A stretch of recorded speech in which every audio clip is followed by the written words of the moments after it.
Imagine this: one morning, you're going through your usual motions, coffee, commute, inbox, routine, and suddenly you freeze.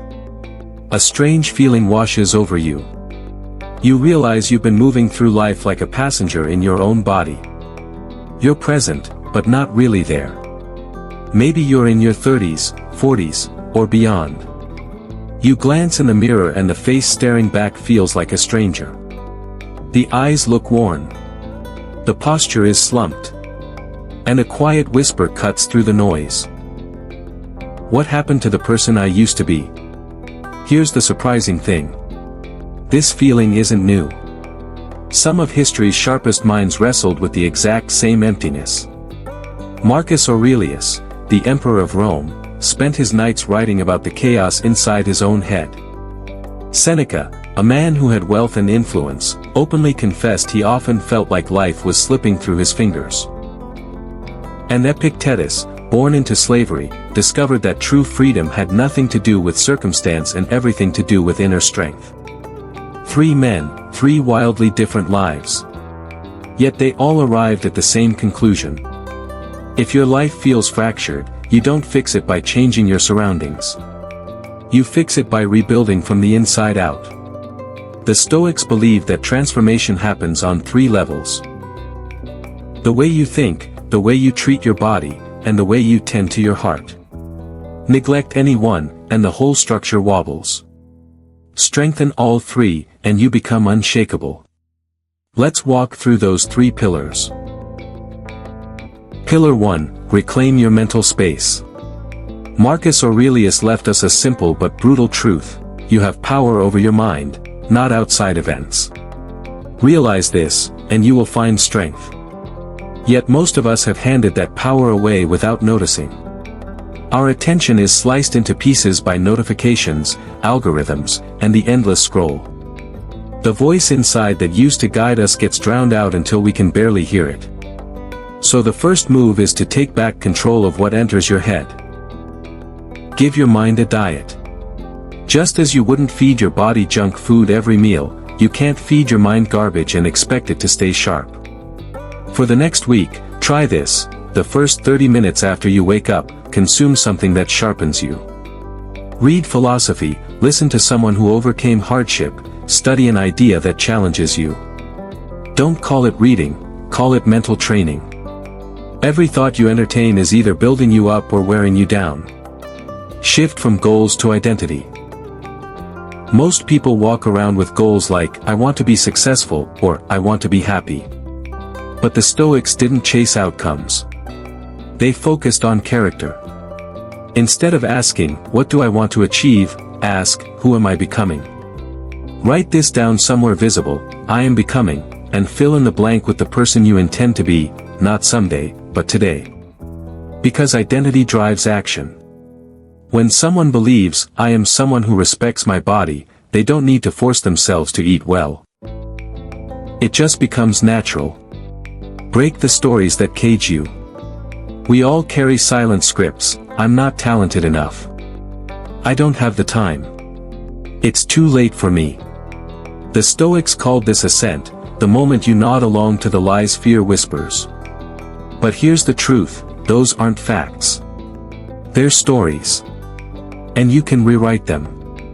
I don't have time becomes, I'm learning to protect my priorities. I'm not capable becomes, I'm building the skills I need. It's too late becomes, right now is the only moment I can begin. Each rewritten belief is a crack in the prison walls you've built around yourself. And when you master your thoughts, you start to master your life. Pillar 2, fortify your body.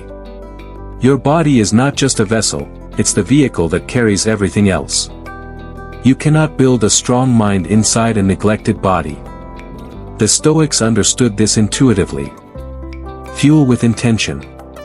Marcus Aurelius reminded himself every morning. You were born to act, not to lounge in comfort. Act begins with how you nourish yourself. Every meal is a choice. Before you eat, ask, is this strengthening me or weakening me? You don't need a complicated diet. You just need awareness.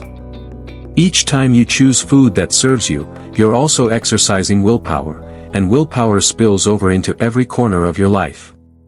Guard your sleep. Seneca once said, "It is not that we have a short time to live, but that we waste much of it." Late nights lost to distractions steal tomorrow's energy. Sleep isn't laziness, it's recovery. Think of it like sharpening a blade before battle. 7 or 8 hours of rest restores your discipline, balances your emotions, and prepares you for whatever comes. Move to release what's stuck. Emotion lives in the body. When you sit still too long, tension accumulates. Anxiety, anger, restlessness, they all need an outlet. If you feel overwhelmed, walk. If you feel heavy, run. If you feel powerless, lift something heavy. Movement clears the stagnation. 20 minutes a day, no gym required, sends a powerful signal to yourself, I am still in control. Pillar 3, tend to your heart. Ever feel empty even when everything looks fine on the outside? That hollow sensation isn't a weakness, it's a signal. Often we build walls to protect ourselves from pain, but those same walls block joy, connection, and purpose. Reconnect with what matters. Set aside your phone, sit in silence, and ask yourself 3 honest questions. If I knew I couldn't fail, how would I live? What do I pretend not to care about, but secretly do? Who am I when no one is watching? The answers might sting. But discomfort is often the doorway to clarity. Release the weight you're carrying. Your heart may still be holding on to old anger, regret, or guilt. Those emotions are not your identity, they're experiences. Epictetus put it simply, it's not what happens to you that hurts you, but how you respond to it. Forgiveness is not about letting someone off the hook. It's about cutting the emotional rope that keeps you tied to the past. You forgive not because they deserve it, but because you deserve peace. Live with contribution. The Stoics believed we were made to act for the common good. Marcus Aurelius wrote, "What harms the hive harms the bee." Your life gains meaning when you give, teach, help, or create. Start small. Offer a kind word. Share something useful. Help someone without expecting anything in return. A heart that gives rarely feels empty, it expands. The alignment. These 3 pillars are not separate. They feed each other. A clear mind gives you direction. A strong body gives you the energy to move. A healed heart gives you purpose. When they work together, you become a force that's hard to break. History shows us that none of the Stoics were perfect. Marcus Aurelius had doubts. Seneca wrestled with anxiety. Epictetus knew pain. But they practiced, daily, imperfectly. And that practice transformed them. You don't need to be flawless. You just need to be committed. One small action. One day. One step forward. Rebuilding your life doesn't happen in a single grand moment. It happens in 1,000 small choices you make when no one is watching. Master your mind, and clarity returns. Strengthen your body, and discipline grows. Heal your heart, and purpose emerges. You were never meant to simply exist. You were meant to wake up. You are the architect of your own transformation. The guardian of your body. The ruler of your mind. The protector of your heart. Start today. Not when life gets easier. But when you decide you're ready to become stronger. And if this spoke to you, consider joining the journey ahead, because the path to a stronger life begins with a single step, and that step is yours to take.